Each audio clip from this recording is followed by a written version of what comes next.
In today's video, I'm going to teach you how to change hatch pattern in AutoCAD. Whether you're refining a floor plan, a site diagram, or a detail, updating a hatch is a quick way to clarify materials and make your drawing read the way you intend. Start by opening your drawing and selecting the hatched area you want to modify.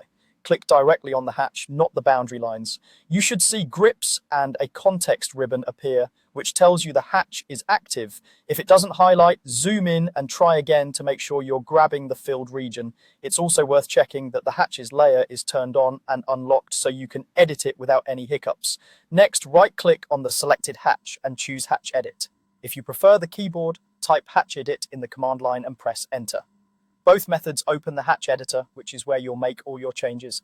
The editor shows your current settings and gives you a live preview as you tweak them, so you can see exactly what you'll get before committing. In the hatch editor, open the pattern dropdown and pick the new hatch pattern you want. AutoCAD includes common standards like ANSI, ISO, and other predefined patterns, along with simple options such as solid for a filled look. As you hover or click through patterns, watch how the preview updates in your drawing area. Choose something that clearly communicates the material or area type without overwhelming nearby line work.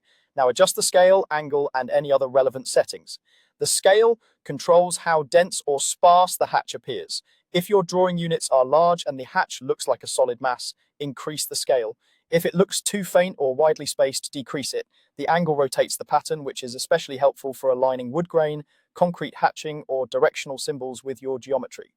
Make small changes and pause a moment to review the live preview before moving on. If your boundary is complex or very small, a moderate scale usually reads best and keeps performance smooth. When you're satisfied, click OK or close Hatch Editor to apply the changes. Your hatch updates instantly. If the result isn't quite right, don't worry. Simply select the hatch again and repeat the edit, or use Undo to step back. With these quick adjustments, you can standardize your drawings and make your annotations and details more legible in just a few clicks.